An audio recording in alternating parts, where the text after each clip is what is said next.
You are watching Travel World Online. Very simple. Luxury in leisure is the name of this session. The only thing is that what is luxury is changing and evolving as we talk about luxury, especially in the post-pandemic world. I always say that the days of cookie cutter five-star hotels are over and done with. As far as real luxury is concerned, it's all about individualized, customized experiences and curated experiences and curated stays and accommodations. So, with that in mind, with the changing nature of luxury in mind, let's begin this conversation. The question I want to begin by asking you is this. Talk to us about the fact that even the classic five-star hotels, they're changing and evolving the way they're doing leisure and business in India, be it hosting Indian customers or customers from across the world. So much has changed. Even the greatest of five-star chains are now going for customized experiences and the kind of properties that they're doing, and the variety they're able to offer. Talk to us. What does India at this stage offer that most other countries don't? In terms of the way we host tourists and people who travel to India. Thank you. Hi, good afternoon, everyone. I made a cheat sheet. I'm going to flip it around a little. I'm going to do an audience poll. Okay, so you please raise your hands if you wish. And this is about what is luxury. So I'm going to take your question a little bit ahead. I'm sorry, I'm stealing under here. So, how many of us in the audience? Sorry, I just scribbled. It's not very long. It's very quick. Okay, so it's not going to be a 20-minute speech. How many of us in the audience think luxury is a product? Can I just have a show of hands? One. You've got one there. How many of us think that luxury is an experience? Okay, great. The last piece of that is, how many of us think that luxury is an emotion?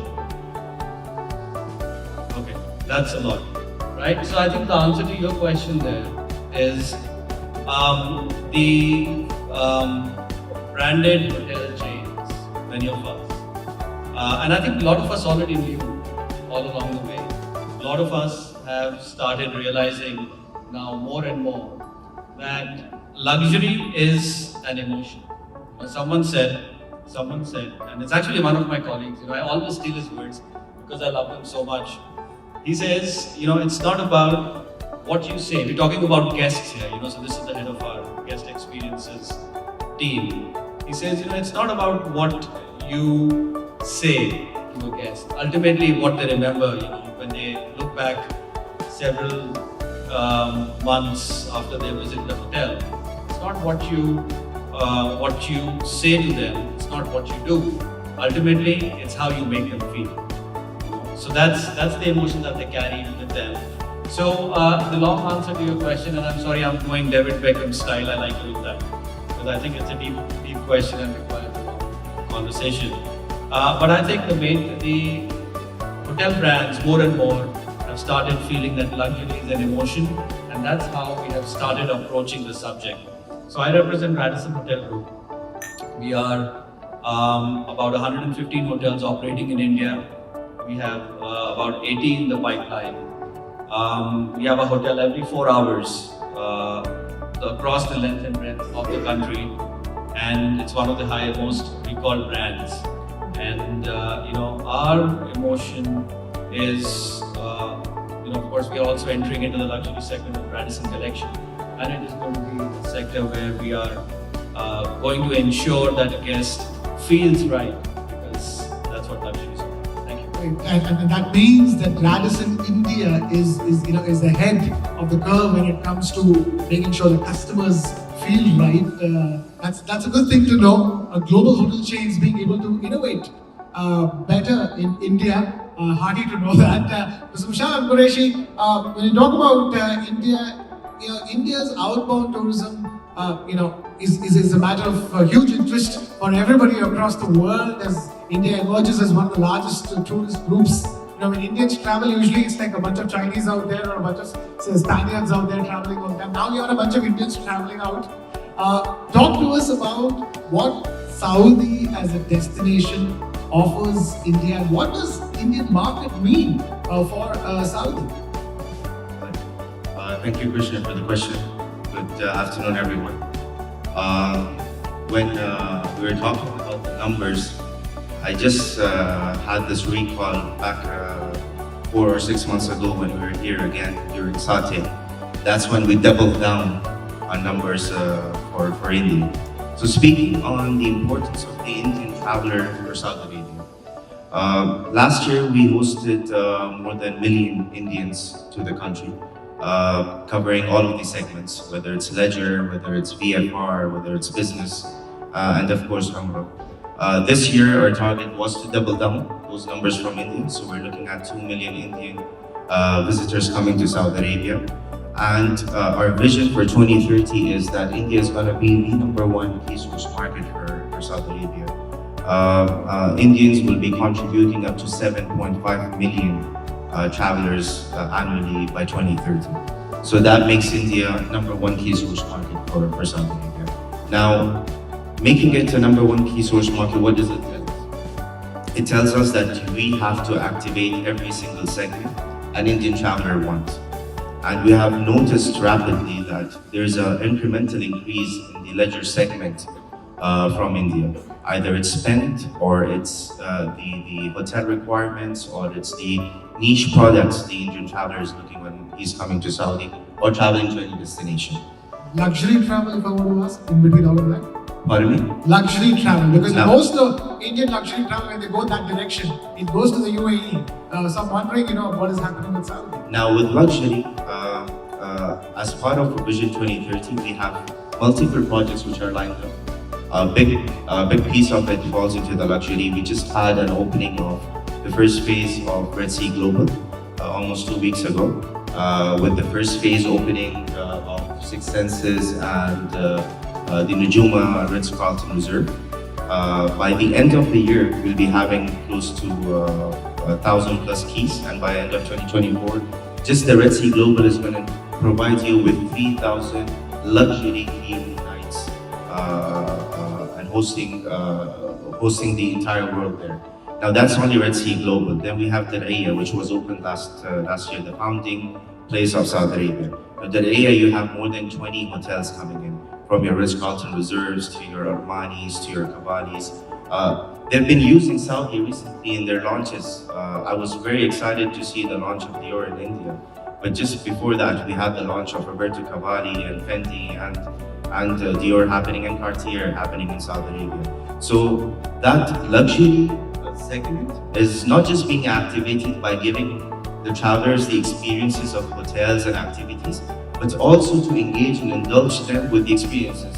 Now, if you're not able to attend Cannes Film Festival, you can come and attend Red Sea Film Festival. Now, if you can't attend the Paris Fashion Week, you can come and attend the Riyadh Fashion Week. So we are touching and attracting every segment when it comes to the luxury travel. Not just into the activities and hotels, but also into the experiences. Today, Al-Ula is running with 850 room nights. Al-Ula is all about luxury, from the time you land till the time you depart. Whether it's your experiences in the hotels, whether it's your experiences in the middle of the desert, looking at and having the stargazing, whether attending the largest musical rave within Al-Ula, this all is what we call it end-to-end luxury experience. So luxury plays a very big segment. It is that big segment that people in the market are saying, oh, Saudi is only a luxury destination. It is not. But yes, it plays a very big role. We are even launching our own boutique hotels called the Boutique, which is basically transforming the palaces and the royal palaces into a luxury boutique hotel to give you a Saudi authentic experience. So luxury is in our DNA.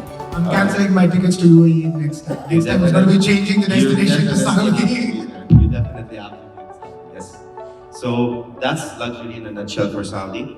That doesn't mean that we're not focusing or investing heavily on our different segments. But yes, being here, sitting here today and talking specifically about luxury, I think the language here is spoken that way. I was just meeting one of my favorite agents today morning, and she was asking me about what's happening with polo this year. So we're doubling down the investment on polo. We're even attracting and trying to work on something that could actually bring both the cultures, the royal culture of India and the royal culture of the Arabia, into the country and host a friendly golf polo match. So it's just the start in the ocean, and you will be seeing more of Saudi and the luxury experiences coming into it. Fascinating. I can't. First of all, I was taken aback by the list of brands you mentioned. In the first list, I could not keep track of them. And then all the experiences. Experiences are what is all about. We have another very important destination like Sri Lanka on the panel. We will talk about that. But before we get to the destination, little did we know that even before we get to destination, there can be luxury in the way you get to that destination. Luxury, the most unlikely of things, the most unglamorous of things. Like all the documentation you have to do before you go, bro. So, VFX, in that sense, is doing something very interesting. It's luxuriating even that experience, isn't it? Thanks for the question, and thanks, Jyoti, for the invitation. I think we heard just a while ago, luxury clearly is an emotion that you rightly shared. What is potentially luxury to some is potentially something quite mundane to the others. VFS sits in a very unique position. It's almost the first point of entry or the impression of a destination when you actually go and apply for the visa. Very proud to say that VFS was established in India in 2001 and now is a global business present in 145 countries and represents 70 governments across the globe. And the objective is really to simplify a more complex visa application process, not just for the applicant and the traveler, but also for the local missions and the government as well. Applying for a visa, as we know, is quite a daunting process for some. You've got to complete lengthy visa application forms, you've got to ensure that all your documentation is in order, your documentation is accurate, because obviously it has a direct impact on the decision of you getting the visa. Over time, we've seen that customers need assistance with various parts of the visa application process. And we've brought in various value-added services, as we call them, to kind of alleviate all of the anxiety that individuals go through at the visa application centers. One of the things that's become more popular more recently is what we call a product that we call Visa at Your Doorstep, which enables us to come to the home or the office of the applicant rather than them coming into the visa application center. We bring in a biometrics kit that completes the entire process at their convenience, right? Becoming very, very popular across the globe and has really picked up over the last 2 years and it really saves time for applicants. Some of the other things are things like offering a premium lounge where you come and have a more comfortable experience at the application center. If some of you have been to the application center here in Delhi, we know that there are a large number of applicants by virtue of the size of the opportunity. India is clearly one of our largest markets. It's a visa requiring country for most parts of the world, especially the West. So the premium lounge is quite popular. There are various other things like, for example, the ability for you to keep your passport when you apply for your visa for business travelers, and this is really available for the UK, so that you always have control over your travel document rather than it being with the visa application center for the entire duration. So there are various products like that that kind of simplify the application experience for customers that have now become really, really popular more recently. Fascinating. So that's how the visa process becomes luxurious. I was there at the center recently, sir. I have to say, very impressed with so many different counters, such organization in India. It's fascinating the way visa process, how far we've come and how much more we're going to go. I'm going to ask you the same question. We were meditating on the word luxury, sir. Where do you think it's evolving and where do you think it's going at this stage, especially when it comes to India and Indian citizens? So, luxury can be connoted in different manners, and we coming from the oldest luxurious brand in the country, we're celebrating 120 years. I think it's about giving you more than what you expect, going out of your way. Also, we focus a lot on anticipated service, intuitive service, and then of course the hardware is always given, right? So if somebody says we give you a luxurious setting in a luxury hotel, that's kind of done. That's critical and very very limited to be there. In addition to that, I think as we are moving ahead, India is going through this luxurious evolution, and more and more people find more value in luxury hotels. Not that the mid-scale and the budget hotels don't have value, but we are seeing that the luxury market is expanding far faster. In fact, the CAGR of average rates that you get on the luxury market is much more. So that's what's kind of making international brands and Indian brands going up the ladder. So I think that's one of the key things. Coming back to our philosophy of luxury, as the Taj Group, we've been true custodian of luxury. When 120 years back, Jamshedji started Taj Mahal Dubai, he wanted to bring in a hotel which would have everything that India had never seen. And I think we have continued with that. We've always contributed to the India's best safaris when we opened Taj Safaris about 2 decades back. We today are the custodians of living legacies, which is almost 9 to 10 palaces which are restored, and we've been handling them. The oldest is 275-year-old, which is the Taj Lake Palace. So luxury is a definition of giving people something which they don't find. It's beyond ordinary, and the way you kind of take care of their 5 senses, I think that's very important. So our luxurious offerings are all towards making sure that you kind of manage the sensorial journey, and of course go out of your bound to give them a bespoke experience. Because I think as we move ahead, people are ready to pay you 20, 30, sometimes 100% premium by the time you understand them, and then you could fly the moon from wherever it's required to be done. So I think that's where India would move towards. Looking for the moon as far as luxury is concerned. Before we go that far, there is Sri Lanka that's right next door. We were talking about more Indians wanting to go to Saudi, more Indians on the anvil. Saudi is getting ready to host more Indians. Sri Lanka should be getting ready to host more and more Indians as well, because so many have figured out what a destination with such short flight time that you can reach, and what luxurious experiences you can get in Sri Lanka. Absolutely, you're right. We have to look at Sri Lanka from a different perspective versus Saudi or Thailand or Indonesia for that matter. To start with, Jyoti, I made this statement at a Thai convention as well. Sri Lanka and India go back a long way, 2,500 years ago, even more. According to the Ramayana trail, our Naughty Prince went there, and then one of your Naughty Princes came to us and made us King Vijay. So our history goes a long way.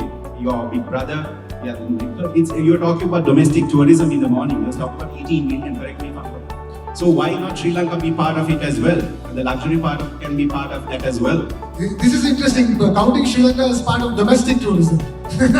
Exactly, because if you look at from New Delhi, it's only 3 hours, and from Chennai, it's only 45 minutes, 50 minutes. It's like this. And it's how you define luxury from a Sri Lankan perspective. I'm going to pitch it later as well with our new campaign, how we're going to come out with.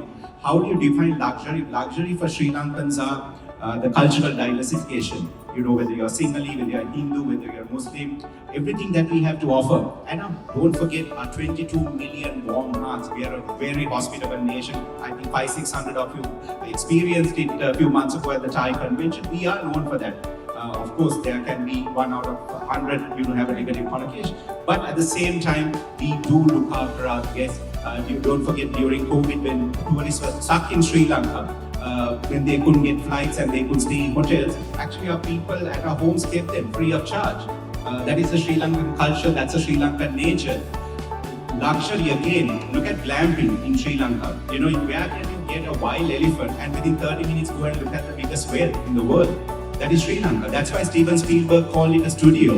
In 1983, when he shot Indiana Jones and the Temple of the Doom, Steven Spielberg, George Lucas, Harrison Ford spent over 40 days in Sri Lanka shooting Indiana Jones and the Temple of the Doom. He called it a studio. My brief for the agency this time to do the campaign was, we are an all-in-one capsule, minus the snow. Who needs the snow? The snow you can get in Europe if you want to, but in India. Of course, in India you get all of this, but you have to get a domestic flight. But in Sri Lanka, it's a matter of motorbike or a train ride. It's the most amazing experience, the 9 arches. Sri Lankan culture, Sri Lankan nature is a luxury itself. It is given by nature, given by God. It is not man-made. It is there for us to experience it. For example, go back to the World War. I don't know whether any of you know, this is also part of luxury. We have only 150 shipwrecks.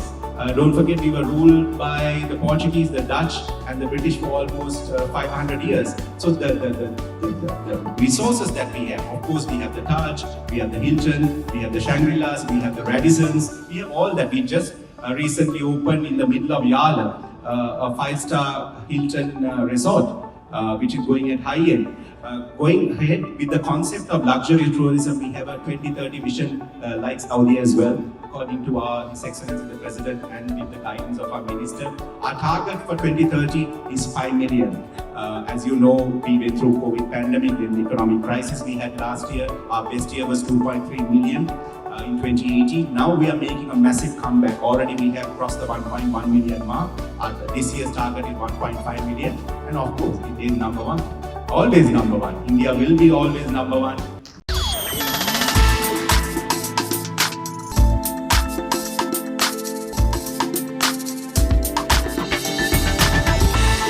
You are watching Travel World Online.